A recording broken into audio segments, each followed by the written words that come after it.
ദൈവ തിരുനാമത്തിന് മഹത്വമുണ്ടാകട്ടെ.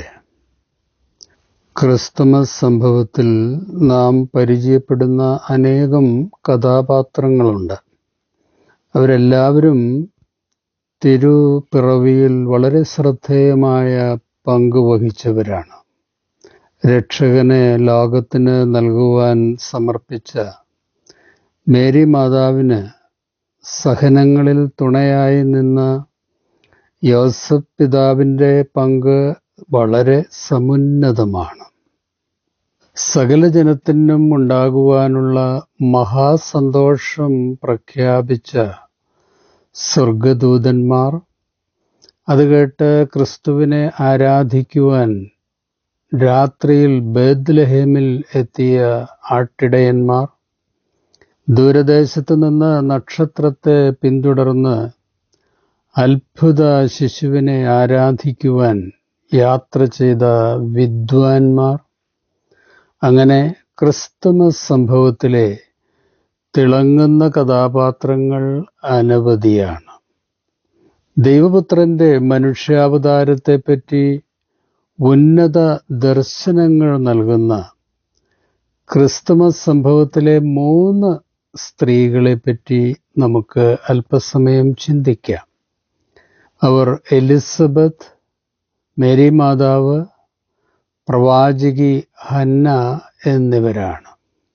ഈ തിരുപ്പിറവി പെരുന്നാളിൽ പങ്കെടുക്കുമ്പോൾ ക്രിസ്തുവിനെ എങ്ങനെയൊക്കെയാണ് സ്വാഗതം ചെയ്യണം എന്നതിനെപ്പറ്റി ഇവർ നൽകുന്ന ആത്മീയ ദർശനങ്ങൾ തികച്ചും വിസ്മയമാണ്. അമ്മയാകുവാനുള്ള എല്ലാ സാധ്യതകളും അസ്തമിച്ച വൃദ്ധയായ എലിസബത്തിനെ വിശുദ്ധ ലൂക്കോസിന്റെ സുവിശേഷം 1-ാം അധ്യായത്തിൽ നമുക്ക് കാണുവാൻ കഴിയും. വർഷങ്ങളോളം അവൾ നിരാശയുടെ ഭാരം ചുമക്കുകയായിരുന്നു. അസാധ്യകാര്യം സാധ്യമാകുമെന്ന് സാധ്യതകളുടെ തമ്പുരാൻ കൽപ്പിച്ചപ്പോൾ എലിസബത്ത് ഹൃദയപൂർവം അത് വിശ്വസിച്ചു. ദൈവം വാഗ്ദത്തങ്ങളിൽ വിശ്വസ്തനാണെന്നതിൻ്റെ സാക്ഷിയായി എലിസബത്ത് നമ്മുടെ മുമ്പിൽ നിൽക്കുകയാണ്. മറന്നുപോയ വാഗ്ദാനങ്ങളെ പുനർജീവിപ്പിക്കുന്ന ദൈവത്തെയാണ് അവൾ നമുക്ക് പരിചയപ്പെടുത്തി തരുന്നത്. നമ്മളിൽ പലരും ഇപ്പോൾ രോഗശാന്തിക്കും പ്രശ്ന പരിഹാരത്തിനും ഒരു കുഞ്ഞിനു വേണ്ടിയും കുടുംബത്തിലെ പ്രതിസന്ധികൾ മാറിക്കിട്ടുവാനും അനേക കാലങ്ങളായി പ്രാർത്ഥനയോടെ കാത്തിരിക്കുന്നവരായിരിക്കാം. ഈ പുണ്യമുള്ള ക്രിസ്തുമസ് ദിനത്തിൽ എലിസബത്ത് നമ്മുടെ ഹൃദയത്തിൽ മന്ത്രിക്കുന്നത് നമുക്ക് ശ്രദ്ധിക്കാം. ലൂക്കോസ് 1:25 മനുഷ്യരുടെ ഇടയിൽ എനിക്കുണ്ടായിരുന്ന നിന്ന നീക്കുവാൻ കർത്താവ് എന്നെ കടാക്ഷിച്ച നാളിൽ ഇങ്ങനെ എനിക്ക് ചെയ്തു തന്നിരിക്കുന്നു. നമ്മുടെ ലജ്ജയും പരാജയവും ഒക്കെ മാറ്റുവാൻ ദൈവത്തിന് മാത്രമേ കഴിയൂ. അതുകൊണ്ട് പ്രതികൂല കാലങ്ങളിൽ ദൈവത്തിൻ്റെ ശാശ്വത ഭുജങ്ങൾക്ക് കീഴിൽ നമ്മൾ താഴ്ന്നിരിക്കണം. തക്ക സമയത്ത് അവൻ നമ്മെ ഉയർത്തും. കൃപ നിറഞ്ഞ മേരി മാതാവിനോട് എലിസബത്ത് പറഞ്ഞു, കർത്താവ് നിന്നോട് അരുളി ചെയ്തതിന് നിവൃത്തി ഉണ്ടാകുമെന്ന് വിശ്വസിച്ച നീ ഭാഗ്യവതിയാണ്. ദൈവത്തിൻ്റെ വചനങ്ങൾ സത്യമാണെന്നും അത് പൂർണ്ണമായും നിവൃത്തിയാകുമെന്നും വിശ്വസിക്കുന്നവരാണ് ഭാഗ്യമുള്ളവർ. ദൈവത്തിൻ്റെ വാഗ്ദത്തങ്ങളെ ഒരിക്കലും നമ്മൾ സംശയിക്കരുത്. പ്രാർത്ഥനയ്ക്ക് മറുപടി കിട്ടാതിരിക്കുമ്പോഴും പ്രതിസന്ധികൾ മാറ്റമില്ലാതെ തുടരുമ്പോഴും വിശ്വാസത്തിൽ ഇടറിപ്പോകരുത് എന്നാണ് എലിസബത്തിൻ്റെ സാക്ഷ്യം. ദൈവേഷ്ടത്തിന് പൂർണ്ണമായും സമർപ്പിച്ച മേരി മാതാവാണ് ക്രിസ്മസ് സംഭവത്തിലെ രണ്ടാമത്തെ വ്യക്തി. കൗമാരക്കാരിയായ പെൺകുട്ടിയായ മറിയയോട് ദൂതൻ വളരെ അസാധ്യമായ ഒരു കാര്യം പറഞ്ഞു. നീ പരിശുദ്ധാത്മാവിനാൽ ഗർഭം ധരിക്കും. മറിയ ദൈവദൂതനോട് തന്റെ സംശയ നിവൃത്തി വരുത്തി. പിന്നെ അവൾ തന്റെ ജീവിതം ദൈവത്തിന് സമർപ്പിച്ചു. ഇതാ, ഞാൻ കർത്താവിന്റെ ദാസി, നിന്റെ വാക്കുപോലെ എനിക്ക് ഭവിക്കട്ടെ എന്ന് പറഞ്ഞു. ദൈവ ഇഷ്ടത്തിന് കീഴടങ്ങുന്നതിൻ്റെ ആത്മീയ മർമ്മം മേരി മാതാവ് ഈ സംഭവത്തിലൂടെ നമ്മെ പഠിപ്പിക്കുകയാണ്. കർത്താവേ, എൻ്റെ സ്വന്തം ഇഷ്ടപ്രകാരമുള്ള പദ്ധതികളും തീരുമാനങ്ങളും എൻ്റെ ജീവിതത്തിൻ്റെ തിരക്കഥയും അങ്ങേക്ക് തിരുത്തുവാനും തിരുത്തി എഴുതുവാനും കഴിയും. അവിടുത്തെ മഹത്വത്തിനായി എന്നെ ഉപയോഗിക്കണമേ എന്ന് പറയുന്ന തൻ്റെ മക്കളെയാണ് വലിയ വലിയ നിയോഗങ്ങൾക്കായി ഇന്നും ദൈവം അന്വേഷിക്കുന്നത്. ദൈവം തൻ്റെ ഏറ്റവും വലിയ പ്രവൃത്തികൾ ചെയ്യുന്നത് എളിമയുള്ള ഹൃദയങ്ങളിലൂടെയാണെന്നും മേരി മാതാവ് നമ്മെ ഓർമ്മപ്പെടുത്തുന്നു. ലൂക്കോസ് 1:48-49 വാക്യങ്ങൾ.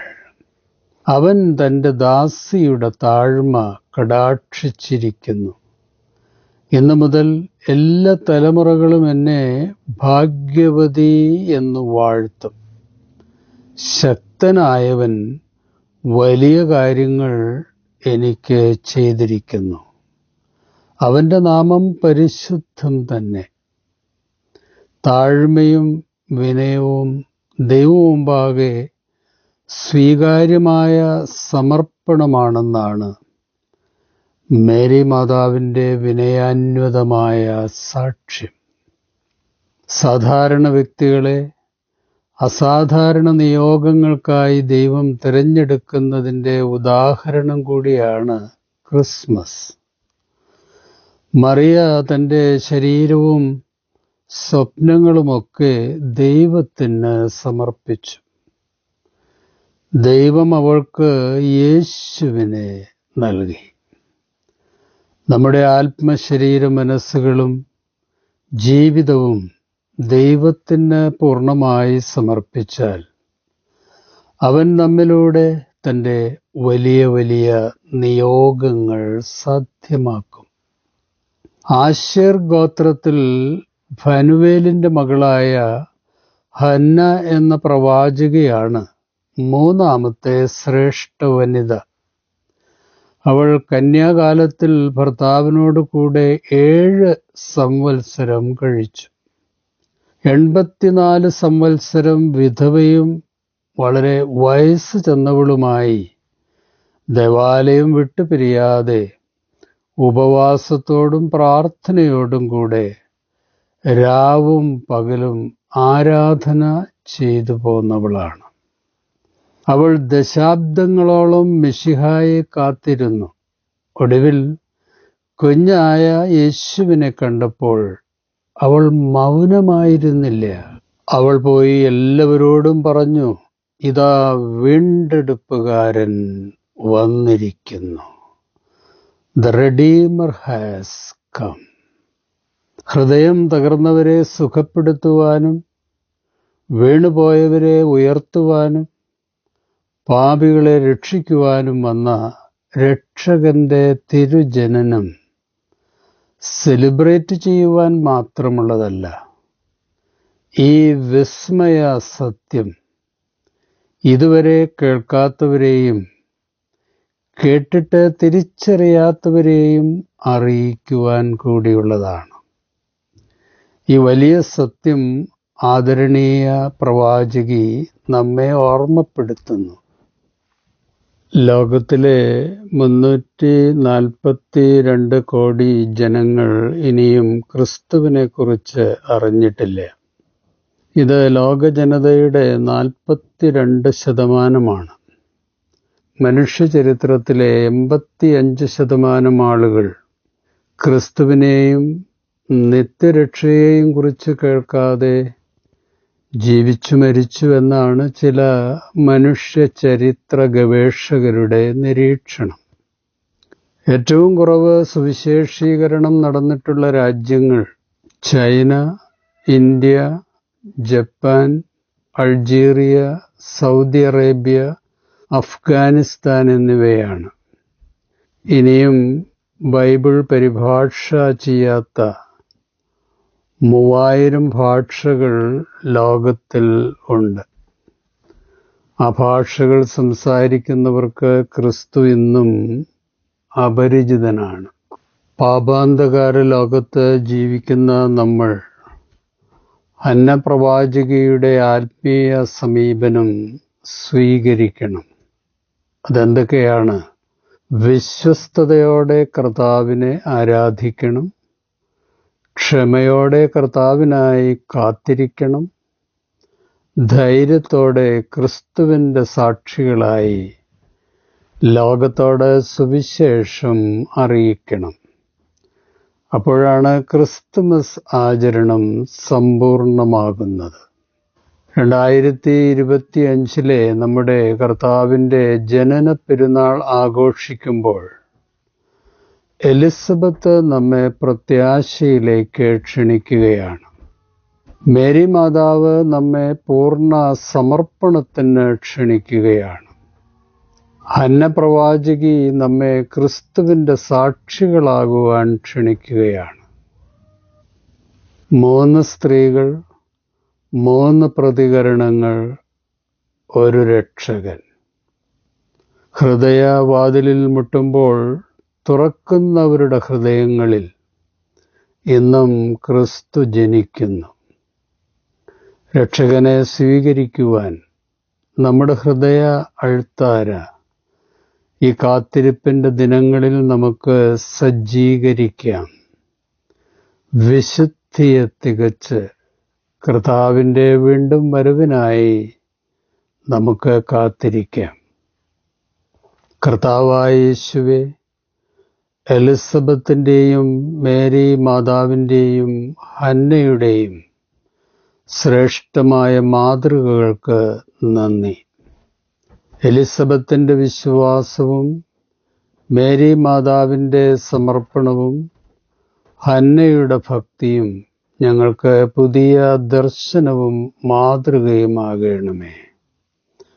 ക്രിസ്തുവിലുള്ള പ്രത്യാശ പുതുക്കുവാനും അനുസരണം വർദ്ധിപ്പിക്കുവാനും സാക്ഷ്യം ശക്തിപ്പെടുത്തുവാനുമൊക്കെ ഈ ക്രിസ്തുമസ് ഞങ്ങൾക്ക് സഹായകമാകണമേ. പരിശുദ്ധാത്മ അഭിഷേകത്താൽ എല്ലാ ഹൃദയങ്ങളെയും അവിടുന്ന് നവീകരിക്കണമേ. ആമേൻ. ശുഭാശംസകളോടെ എ പി ജോർജച്ചൻ.